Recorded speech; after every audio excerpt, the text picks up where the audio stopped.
clearly wasn't something Carney thought out. It wasn't something he was maybe even aware that she was going to do. She might have been. They admit it on CBC. Welcome back to Moose on Loose. My name's David. Today, the CBC admitting that Mark Carney's quest for an undemocratic majority is basically over. This nonsense is over, and likely there will be a spring election. They said it themselves. We got by-elections coming. We've got some polling data. We got some other stuff here. Let's jump into this. Starting this off, we got David Coletto, Abacus Data, saying he just ran Abacus MRP using 3 months of data from the end of 2025. Here's the results for University Rosedale, one of the by-elections. This is Chrystia Freeland's riding, who just stepped down the other day, and Liberal 68%, Conservative 17%, and NDP 12%. This is not surprising. This is a Liberal stronghold. And with this Liberal stronghold, there's a take here on CTV, which I thought was pretty good here from this NDP analyst, where I think she nails this. Mark Carney has always kind of said he's not a politician, even though, you know, he proved that he was a pretty good one in recruiting people over to his side of the aisle. But how much of a test are these by-elections going to be for him as a political animal as well? I think University of Rosedale in particular will be a test for whether he can attract an all-star candidate, because that's a seat that's a pretty safe Liberal seat. That's the kind of seat where you want to cherry pick someone with an excellent resume who in a general election in any other seat, you'd never be able to get them to leave their job and to run. This is a great opportunity to be able to say, like, look, you're somebody I want to put in cabinet. We're going to line up University of Rosedale for you, and you'll be an MP for years to come. It's a great... So she's right with that. I don't think she realized what's going on here. She's right in saying University of Rosedale, Chrystia Freeland's riding, is perfectly set up for an all-star candidate, and Mark Carney trying to recruit. I don't think Carney's really recruiting that much. He knows who he's bringing in. He's got all his banker buddies here. And by the way, Chrystia Freeland, I didn't realize this. She went to Harvard the same years as Mark Carney. They have 2 years of overlap. I think they know each other from Harvard. Just a little tidbit there. Mark Carney's got his A-team that he's bringing in here. It looks like they just updated all my icons. Mark Carney has a bunch of people, I'm sure, that he's ready to bring in, so he'll probably bring in one of his heaviest hitters for that University Rosedale riding. It's not like he's having to really recruit. I'm sure once he gave Doug Guzman the nod here, he jumped at this, leaving his big high-profile position at RBC as a wealth management deputy chair for capital markets. He was making a crap ton of money doing that. He took a big pay cut to take this job, if that tells you anything. These guys aren't doing it out of the warmness of their heart. They're all greedy shills. We got this power politics panel here on CBC where they basically admitted that a spring election is coming because Mark Carney can't get his majority. He can't get anything done. He's passed one bill, which was just the one that the Conservatives let them get through to go around all the other Liberal bills, and Carney's done nothing. Prime Minister there, when he says we'll have a by-election, by-elections, very deliberately plural, because Mark Carney's a very precise man. Does he just mean Chrystia Freeland and say Matt Genereux, or does he mean also Bill Blair and Jonathan Wilkinson? Like, what do you make of that? I think he's leaving options open, which is not a bad thing to do. Like, there's been lots of speculation about what Bill Blair and Jonathan Wilkinson and Chrystia Freeland were going to do. We've known, like, there has been a slow roll of Chrystia Freeland's departure over the last couple of months over the fall. So I think he's being smart and leaving that open. It's not smart. I mean, Mark Carney knows that there's a bunch of Liberals who don't like him, and he doesn't want them in there, frankly. He wants to get those guys out of there. He wants that old Trudeau stank out of his party. He keeps saying it's this new government, but it isn't the new government. Most of them are the same. He wants to get them out of there. And I think, frankly, some of them don't like Carney. I don't think Wilkinson likes Carney. Wilkinson is an eco-wingnut, and he's realizing that Carney is a fake eco-wingnut that is just trying to profit, where I think Wilkinson is actually an eco-wingnut, just like Stephen Guilbeault. So will Guilbeault be doing a by-election? Is he stepping down? Obviously, Wilkinson probably cut some deal to go be an ambassador or whatever. Same thing with Bill Blair. And that's why he sequestered them all off to the side of the House of Commons where nobody would see them, because Carney doesn't want to have optics where you can see old Trudeau Liberals there. I also think that the Prime Minister's done very well with a caucus that he inherited. He was able to recruit some folks that he wanted to serve with him. And you notice that they're inherited. He just admitted that this is the old Liberal Party. It's not the new Liberal Party. It's not this Canada's new government. It's not a new government. I think, the fact that I'm very cognizant that people like to say that Liberals are arrogant, and I want to avoid that. But the reality is right now, he's doing pretty well in the polls. Head to head against Poilievre. So if they're... Why? How is he doing well in the polls? It's funny he just admitted that Liberals are arrogant. He's not doing well in the polls. He keeps sliding in the polls. The polls basically showed them tied at best. Many of the polls show, based on the writings and the Conservatives' ability to get better results for the equal amount of votes, would get a minority government or a majority on one or two of those. For our by-elections right now, this may give him the chance to bring in some people into government that he'd like to have. Sure. And Fred? Yeah, and that's just it. That's true. He's bringing in his A-team. He wants more banker buddies that he trusts, because he doesn't trust all of Trudeau's stanky MPs that have all that Trudeau stank all over them. Yeah, I mean, no one would ever give you an allegation of arrogance when you're deliberately reducing your seat counts in a minority parliament, right? There's a confidence there. I mean, we know Chrystia Freeland is going to work for a foreign government. Bill Blair and Jonathan Wilkinson could be going to foreign countries, but diplomatic post for Canada, UK High Commissioner, and another post to the EU. What do you make of all of this? To me, what jumps out is the timing of it. We're early January.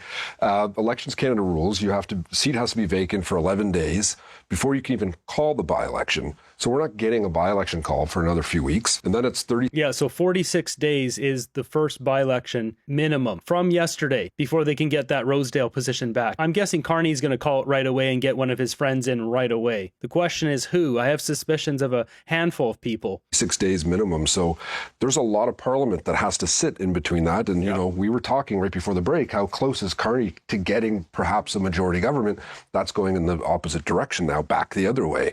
So if Freeland had done this when the House rose in mid-December, they actually could have that seat filled by the time the House comes back, or close to it, maybe a week or two difference. So this is a good take. He's right. If Freeland did this earlier, did it back in November, Carney would already have one of his A-team members in, and then he could keep trying to get this majority government. As you're going to see here, there was one member they thought for sure was going to cross, and that's why Carney's so arrogant. He thought he was going to get a majority, and it blew up in his face. It's funny how this is played out. This was clearly wasn't something Carney thought out. It wasn't something he was maybe even aware that she was going to do. She might have been driving the time, right? Yeah, I think if I was him, I would have tried to get, wanted to get through to the spring, to spring summer when the session is done, and then you can have your by-elections. And now it puts it in a thing, because again, only one bill has passed this House. Yeah, so one bill's passed, and as he points out, this is such an important point, that Mark Carney and Chrystia Freeland didn't work this out. They're really not planning things all that well, and you would think that out of everything that they would do, they would plan this out, because this is the most important thing to their government, and they're not even thinking about it. So Mr. Banker here is not that strategic. And look, the budget vote, Fred, just because you're more of the parliamentary nerd than I am, and I say that as a compliment. But the first budget confidence vote passed, but there's still more confidence votes to come on the budget. So losing an MP is a problem here, right? Absolutely. Nothing is passing through this Parliament. Everything is bogged down right now. And another question too is, are we going to have another budget here come like April, or are they going to wait until the end of the year again? Remember, matters. Okay, so Mel, does that mean like we expand the curtains at the back of the House of Commons, or they fire up the abstention option? Like, how do you think this plays out if, there's one, maybe two, maybe three by-elections coming, and they don't necessarily get ready in time for confidence motions? Totally. Like you said, that's, we're talking about Freeland as one person, but the more of these appointments you announce, the longer you have to wait for that by-election period. If you're doing them all at once, fine. But anything that comes into the House that's important, you're kind of scrambling for your folks, forget folks who aren't necessarily in Ottawa at the time. I do think, though, that what we're seeing from the government, you talk about not being a little bit arrogant. I do think that we're this is not definitely what I not say. They're flirting with the line a little bit. I was talking this week, and somebody was saying, what do you take of the Prime Minister saying, oh, no, we're not doing outreach to anybody. Everybody wants to join our party. There's a chance that we could have a majority government, et cetera, et cetera. It just seems like you're flirting with the line a little bit too much, and I'd be careful, because once it goes the other way, it's really difficult. And if you don't pick up that seat with Matt, you're still not any closer to that majority government, and you're risking some of your seats could flip the other way. And of course, the sentiment right now with him is happy, but by-elections are known to be an opportune time to send a message to Ottawa. So I'd be careful overestimating that too. Well, speaking of... So this arrogance of Carney, remember when he got in and they asked him, are you going to work with the NDP, this, that, and the other? Are you going to work with the Conservatives? He's like, no, I don't need to. He's not going to work with them at all. And everyone thought it was very odd because, he doesn't have a majority government. And it's very clear what I think happened. At the start, they already knew that Michael Maw was a plant. Was he planted there by China? Did they know from the start that he was going to flip? I think so. I think they knew he was going to flip right from the start. They could count on that, and they They were going to wait for the right time. They waited close until Christmas, try to make Pierre Poilievre look bad just before his leadership review. I think that was all planned. I think they knew that these guys, McKinnon and Tim Hodgson, were working on Chris d'Entremont for a long time. I mean, there's reports saying that they were doing this for years. So they probably thought they had a good chance of flipping him. There's a third person they thought for sure they'd be able to flip, and it didn't work out. And now they're screwed, and that's why we're most likely going to be going to an election here in the spring. Flirting with the line. Let's talk about NDP MP Laurie Idlout, because she seems to have been flirting with the line. She says she doesn't want to cross the floor to the Liberals, at least not right now, though she's gotten a bit more definitive on that since. Idlout. So we had this story of Laurie Idlout, the Nunavut MP from NDP, and really this is where it all comes down to. The Carney Liberals thought for sure they were going to get her. I spoke to our CBC North colleagues this week saying she has been asked to consider crossing the floor by both Liberal Party members and her own constituents. Have a listen to this. I've definitely been asked to consider it more than usual. I have decided at this point that I can't. It's definitely weighed heavily on me, and I've had so many conversations with people. Okay, so Mel. So I'm going to give her right away a little bit of respect for that, doing that, staying with the NDP, a party that's been shattered, and not going to the Liberals. Now, what's interesting about this is initially when the story came out, it was like, oh, just another MP saying, no, I'm not going to join the Liberals. But turns out this was really close. We're talking down to 3 minutes close. Well, I've definitely decided at this point that I can't. Everyone I have been speaking with, this was really close, right before Christmas. Like even a meeting, I'm told, scheduled the morning of December 18th, where it might have all happened. Some intervention from various New Democrats may have stopped it all from happening. And no one has denied that particular version of events when I have presented it to people. Laurie Idlout was supposed to do the show this week and canceled about 3 minutes before we were supposed to do the interview. So that's it right there. She was supposed to have a press conference or whatever on the 18th. She was supposed to do this show, and she canceled all of it and stayed with the NDP. So she was going to flip. Carney and the Liberals were sure that she was going to flip, and then she chose not to. She chose to stick by her own ethics and stick with her party and not flip. And now Carney's like, oh, crap. Now what do? We don't have enough people, and Freeland's got to resign. And that's why Freeland didn't resign earlier in November, because they thought she was going to flip. They had this all planned. I mean, look at Michael Ma. He flipped right before Christmas. They thought this was going to happen, and now they're screwed. So this isn't something I don't think we should be worrying about anymore, is this majority through undemocratic means. There's going to be rolling by-elections going forward now for the next few months. Carney won't be able to get it. So he's going to have to do it the old-fashioned way, doing an election, and he doesn't want to do that because he doesn't have the boogeyman anymore, at least not the previous boogeyman of Donald Trump annexing Canada. But likely he's going to try to use Trump in another way, and maybe that's why he's going to China to try to piss off Trump and then go to an election in the spring with a riled up Donald Trump. This all fits together. This makes sense because he's got nothing else to run on. He doesn't have a good record. Carney himself has achieved nothing the last 10 months, and the Liberals have destroyed Canada. They literally have nothing to run on. Now, if we jump down memory lane here, what do we have? Rosemary Barton interviewing Mark Carney. This was on the 17th. Listen to how arrogant and cocky he was in this interview,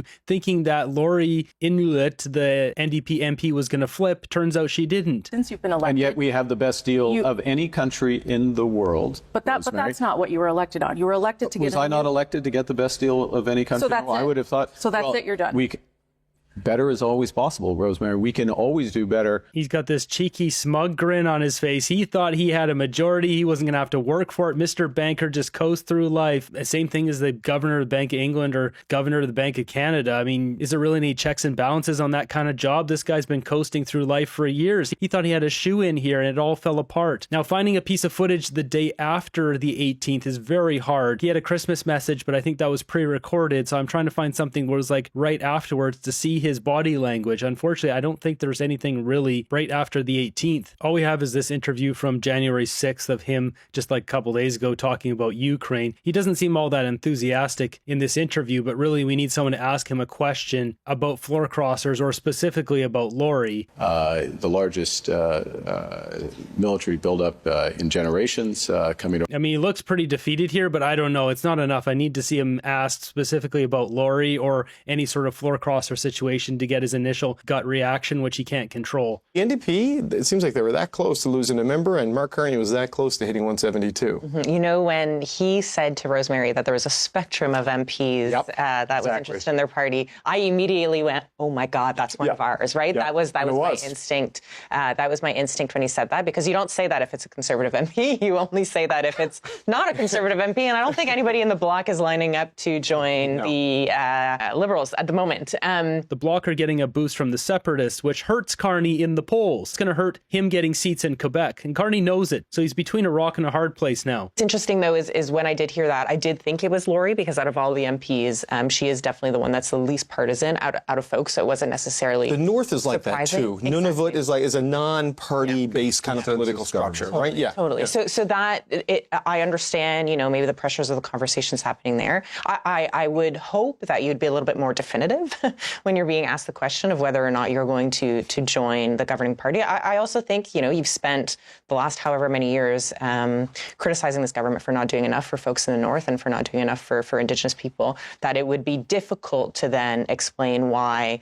you're joining a caucus and the actions that they're taking. And it kind of takes a little bit of your power away. I know it doesn't feel that way to go from, you know, a party that has 7 MPs to joining government, that it would take your power away, but it does a little bit. It kind of stops you from pointing out the things that they're doing wrong and pushing them to do more, particularly when you're one of 100 and, 72? 70? Maybe 172 for the majority. 172. So I think those are things that she considered, and I think folks that she trusted pointed those things out. Yeah, clearly her party talked her down, and that's a good thing. We don't need any more of this nonsense, floor-crossing garbage, which is undemocratic. But yeah, I'm not totally surprised because of the North and what that means. But and I'm glad it's happening right now instead of after the new leader comes in, because that's a whole other story. And as we know, this is a time of reflection on what the party looks like. So Greg, Joel Denis Bellavance, well, he sat right in that chair last night on the show, and he was saying that he thinks there's still potential floor crossers out there, that Stephen McKinnon and Tim Hodgson in particular are still having conversations with people on the other side of the floor. But in the last 24 to 48 hours, I've talked to people with connections to the Liberals and the PMO, and I'm not so sure, and thinking more and more maybe. Yeah, of course they're going to say that. Oh, they're always talking to someone. They got nothing. This whole grift has blown up in their face. They thought they had 3 people locked down, and they don't. Maybe a spring election could be in the air. What do you hear, and what do you think is the state of play here?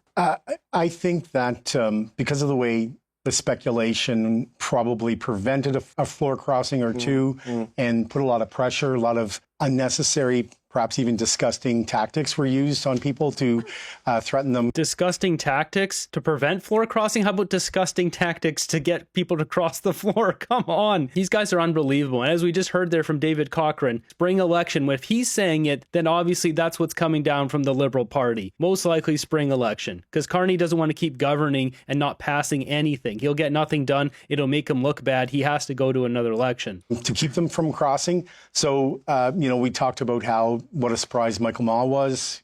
The information cards kept very close to the vest there. So, we have that line about cabinet shuffles and picking cabinet. Those who know don't talk, and those who talk don't know.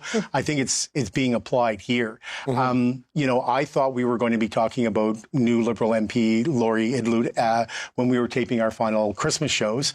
When Karina Rome. And that just tells you he was in on it too. He knew what was going on. He's a Liberal, and him talking about not knowing what you know or whatever. Michael Maw. It's because nobody knew who Michael Maw was, because he's just some plant that got stuck in there. Nobody knows who he was. So really, the Conservatives need to make sure they vet these guys. Every single person needs to be vetted. I mean, we should be voting for every single candidate that comes in, or at least most of them. Sure, if there's like an all-star candidate, that would be great. Then we play some of them. But I think most of them should be voted in. When was in your chair, one of the things we did talk about, though, is that there is not a war room in any party that is, putting people on the list and saying go after them. A lot of times it's personal relationships between MPs, and somebody is unhappy and they start having, conversations.